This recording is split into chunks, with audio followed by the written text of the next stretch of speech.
साहेब जेवायला येत आहे ना? काय झालं? एवढा कसला विचार करताय? रुपालीचं काय करायचं? अजून किती शांत बसायचंय मी? साहेब तुम्हीच म्हणालात ना थोडा वेळ जाऊ देऊयात. कधी कधी इतकं हेल्पलेस वाटतं ना, असं वाटतं की सगळं सोडून निघून जावं कुठेतरी. ही बाई एवढं सगळं करते आणि मी हात बांधून बघत बसलो तिच्याकडे गुपचूप. मित्र आम्ही एक वेळ आईला सांभाळून, पण अद्वैतचं काय करतो? अद्वैत रुपालीच्या विरोधात काही ऐकायला तयार होणार नाही. आता मी केव्हाच. साहेब तुम्ही नका एवढा विचार करू. आधी आजोबांना बरं वाटू द्या. आणि आजी, त्यांची मनस्थिती माहिती ना सध्या कशी आहे. त्यात आता हे सगळं नको. आणि तुम्ही नका एवढी काळजी करू. मी आहे ना, मी घेईन आजोबांची काळजी. तू आहेस म्हणून बऱ्याच गोष्टी सोप्या झाल्यात का? तुझा खूप मोठा आधार आहे मला. तू नसतीस तर मी काय केलं असतं माझं मला माहित नाही. आत्ता आहे तू बाबांकडे लक्ष दिलंस म्हणून मोठा अनर्थ व्हायचं टळलं. साहेब, हे माझं कुटुंब आहे आणि माझ्या कुटुंबातल्या कोणालाही मी काहीच होऊ देणार नाही. या कुटुंबाने मला जे दिलंय ना, ते कोणत्याही गोष्टीपेक्षा मोठं आहे. अद्वैत साहेबांसारखा जोडीदार, तेजस भाऊजी आणि तन्मय सारखे धीर जे कायम भावासारखे माझ्या पाठीशी उभे असतात. फाल्गुनीताईंसारखी मोठी बहीण, आजी आणि केतकी काकूंनी किती माया लावली आहे मला. आणि तुम्ही साहेब, तुम्ही मला कायम वडिलांसारखं प्रेम दिलंय. त्यामुळे मी तुम्हाला असं टेन्शन मध्ये नाही बघू शकत साहेब. चला जेवायला या. वडील म्हणतेस आणि साहेब म्हणतेस. आबा म्हणतात.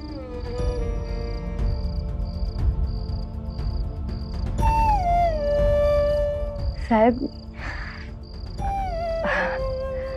म्हणेन मी, पण थोडं कठीण जाईल. आधीपासूनची सवय आहे ना. मग सवय मोडती.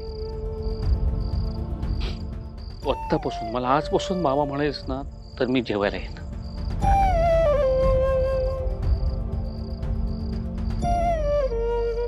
बाबा जेवायला या.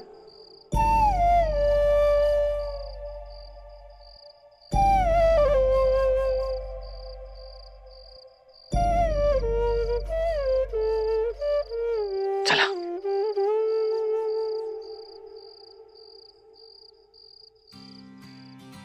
तुझ्या शेखर साहेबांना तू बाबा म्हणून हाक मारलीस ते खूप आवडलं त्यांना. छान स्माईल आलं त्यांच्या चेहऱ्यावर. खूप दिवसांनी बाबांना असं हसताना पाहिलं. थँक्यू. मला सुद्धा खूप आनंद झाला. इतक्या वर्षात मी सुद्धा बाबा म्हणून हाक मारलीच नव्हती.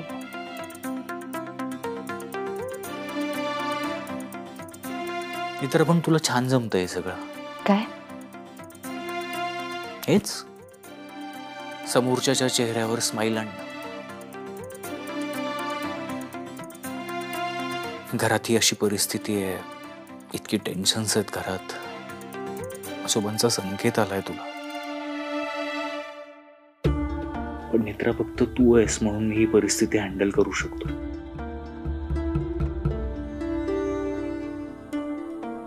आजोबांना काही नाही झालं पाहिजे नेत्रा. नाही होणार. एकदा का मनोरमा आजीचं कोडं उलगडला ना, की मग आपल्याला नक्की काहीतरी मार्ग सापडेल.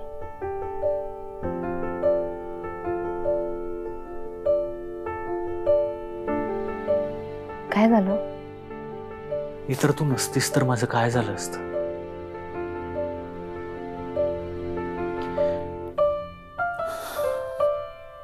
ते बुवा सापडायला पाहिजेत नेत्र. ते बुवा सापडले ना तर खरंच सगळंच व्यवस्थित होईल. साहेब, तर मी नाही राहू शकत तुझ्याशिवाय. पण मी तुम्हाला म्हणाले ना, आता माझा बॉडीगार्ड माझ्या आयुष्यात आहे. मला काही नाही होणार. आणि तुम्ही अजिबात काळजी करायची नाही अशी.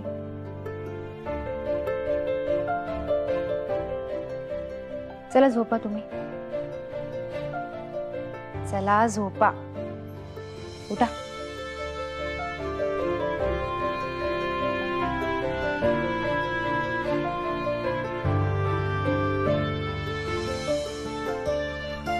मी पाणी घेऊन आले. ओके.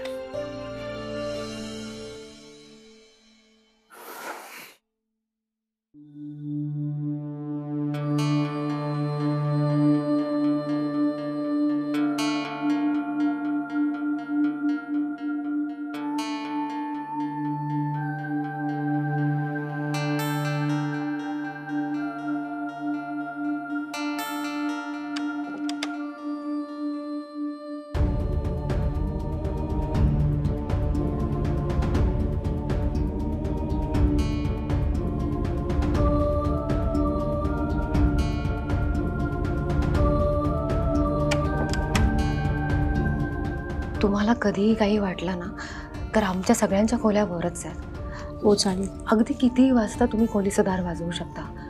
ठीक. आणि रात्रीच्या वेळी दार आतून लावून घ्यायचा. हां. आजींनी सांगितल्याशिवाय दार उघडू नका. हो. ठीक आहे. बाकी काही अडचण नाही आहे ना तुम्हाला? नाही नाही, काही नाही. काही वाटलं तर सांगा. हां. हो नक्की सांगेन. तुम्ही जा.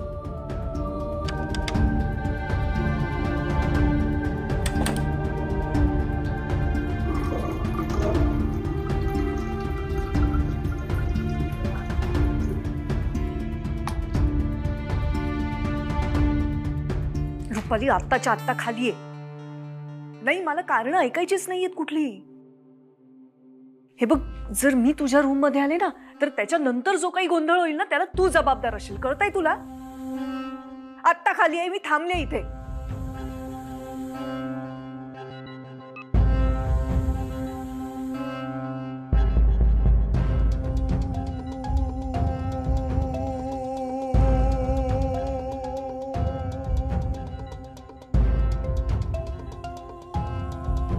काय झालं असेल एवढं? का चिडल्यात या बाईसाहेबांवर एवढ्या?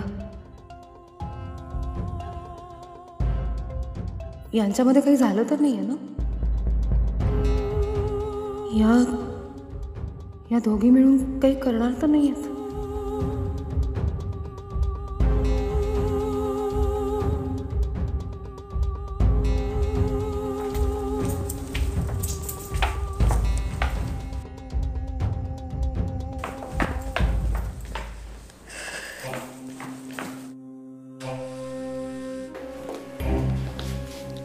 काय वेळ बी लागले की काय तुला? वाजलेत किती बघ. काय किती वाजलेत म्हणजे तू? हळू हळू हळू. काय बोलतायत या दोघी?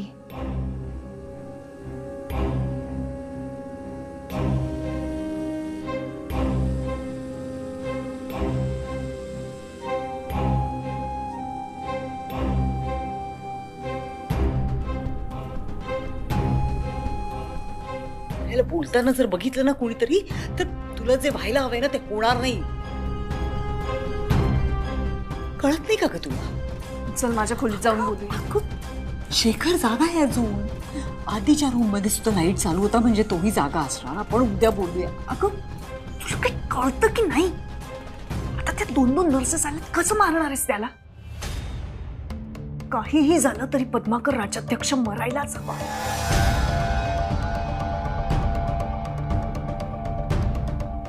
विचार करू दे मला, मी विचार करते. बोलू आपण नंतर.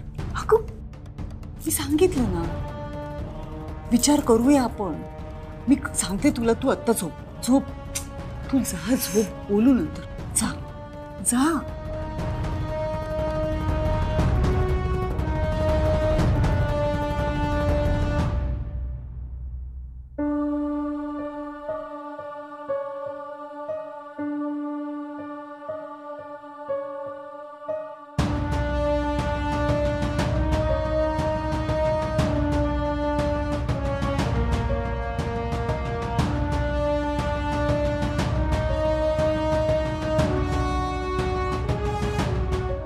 इंद्राणी आत्यांना आजोबांना का मारायचंय?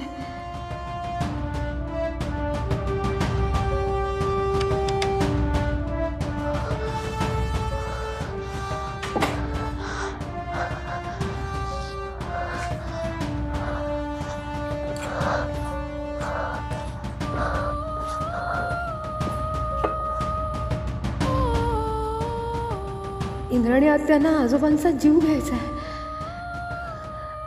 पण का? आजोबा आजोबा का? बऱ्या बोलानं सांग, फोटो कुठे आहे? कोणाचा फोटो? अगं माझ्या आईचा फोटो. त्या माणसाने माझ्यापासून माझ्या ताईला हिरावून घेतलं. तुझा मृत्यू श्रीनयना देवीच्या भक्ताच्या हातून होईल. अरे पाताळात जाऊन जरी लपलास ना तरी तिचा भक्त तुला शोधून तुझा वध करेल.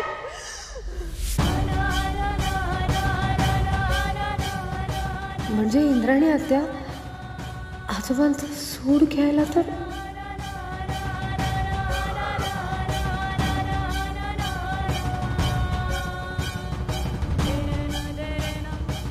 असं असेल तर मनोरमा आजींना फसवणारी व्यक्ती म्हणजे आजोबा.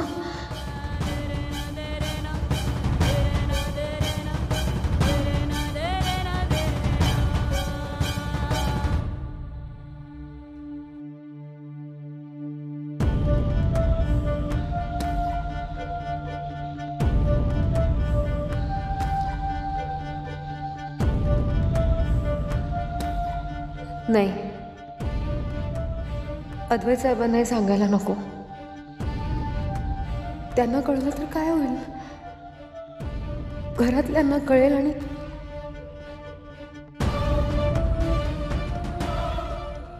नाही, नको नकोच सांगायला. पण सांगावं तर लागेलच.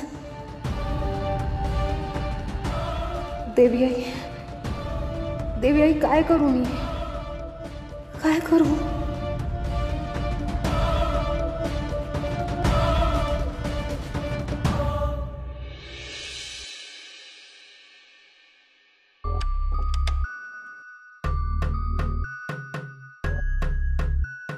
घेतायत ना बाबा औषध व्यवस्थित? हो.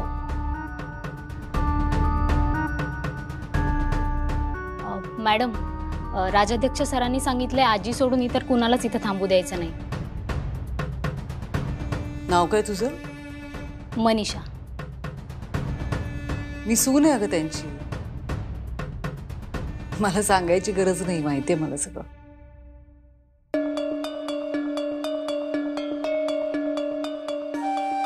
बाबा, का भीती दिसतेय डोळ्यात? आम्ही आहोत ना सगळे, घाबरायचं नाही. तुम्हाला माहितीये ना माझा किती जीव आहे तुमच्यावर.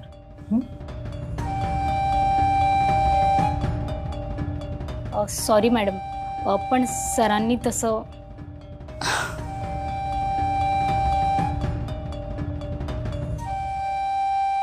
नीट काळजी घे त्यांची, व्यवस्थित औषध दे. हो.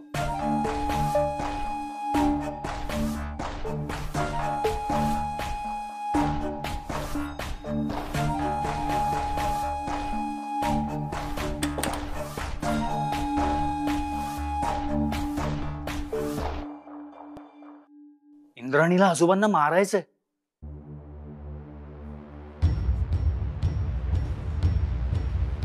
इतर नक्की हेच ऐकलंयस ना तू? हो, म्हणजे त्या फोनवर कोणाला तरी असंच सांगत होत्या. इतर काय आहे सगळं? हा जो काही प्रकार आहे ना त्याचा आत्ताच्या आत्ता जाऊन सोक्ष लावतो या सगळ्याचा. हे साहेब नाही, नेत्रा हे सगळं काय नाही, आपण हे नाही करू शकत. आता जोपर्यंत आपण हे प्रकरण नीट समजून घेत नाही तोपर्यंत आपण काहीच करू शकत नाही. इतर तुला माहिती आहे का काही यातलं?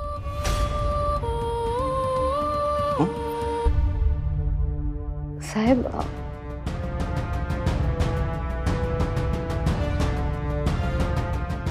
इंद्राणी आत्यांना आजोबांना मारायचंय. म्हणजे सूड तर घ्यायचा नसेल ना? सूड इंद्राणी आणि आजो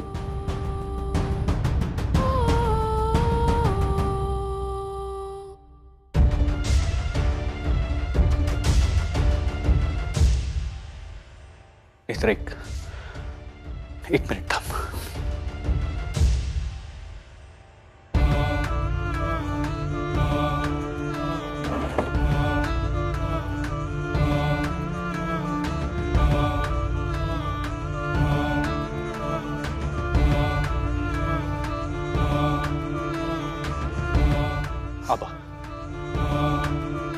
आबांची सख्खी मोठी बहीण मनोरमा आजी, जिला आजोबा ओळखतात. आबांनी सांगितल्याप्रमाणे मनोरमा आजी प्रेग्नंट असताना गाव सोडून गेली. तिची मुलगी इंद्राणी. मनोरमा आजीला एका व्यक्तीने फसवलं, जिला मनोरमा आजीने शाप दिलाय. इंद्राणीला आजोबांना मारायचंय. म्हणजे मनोरमा आजीला फसवणारी व्यक्ती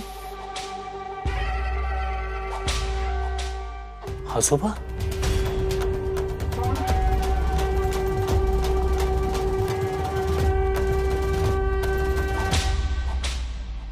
हे कसं शक्य आहे नेत्रा? इम्पॉसिबल आहे. कसं शक्य आहे?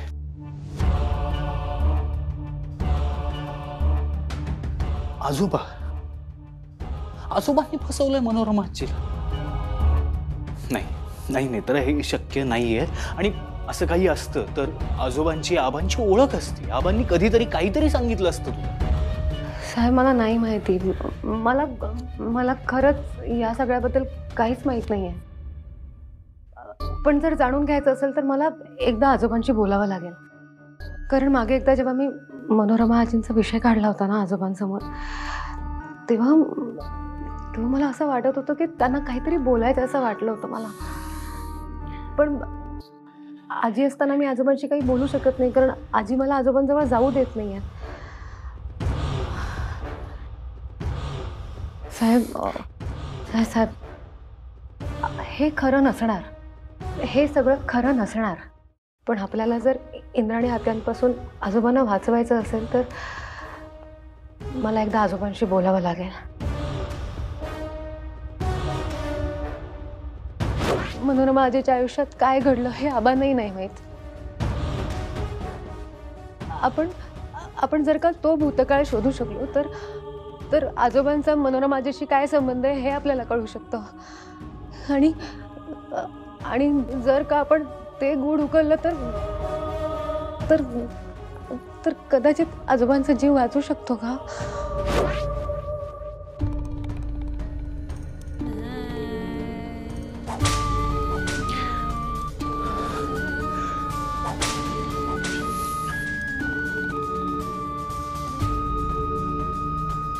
हेच सत्य आहे, कळतंय का? हे रात्री अपरात्री असे तमाशे करून मला हे कर ते कर असं म्हणून मला वेठीला धरून काहीही होणार नाहीये. कधी डोक्यात शिरणार आहे तुझ्या? हे बघ इंद्राणी, या घरात संशय आहे माझ्यावर. जरा जपून वागावं लागतं. सगळ्यांचं लक्ष असतं माझ्याकडे. तुझ्या या आतताईपणामुळे ना हा गोंधळ होईल सगळा. कळतंय तुला? पण तो पद्माकर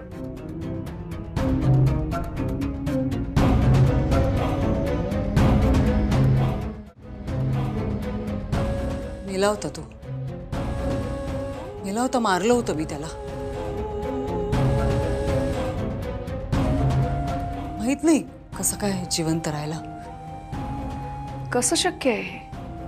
तुला म्हटलं ना मी, ती नेत्रा म्हणाली तसं काहीतरी असणार. त्या त्रिनयना देवीचा चमत्कार वगैरे. मी म्हणजे काहीतरी शक्ती आहे जी जाणवत नाही आपल्याला, पण ती अस्तित्वात आहे. त्यामुळेच घडतं हे सगळं. मी किती प्रयत्न केले तरी म्हातारा वाचतोच.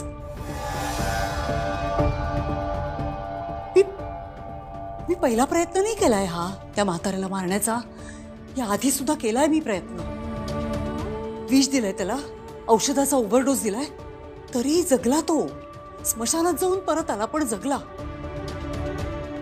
कदाचित हीच शक्ती असेल की जी हे सगळं होण्यापासून अडवत असेल मला.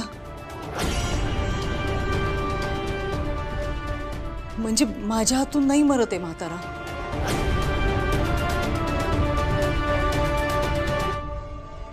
म्हाताऱ्याचं मरण कदाचित तुझ्या हातून असेल.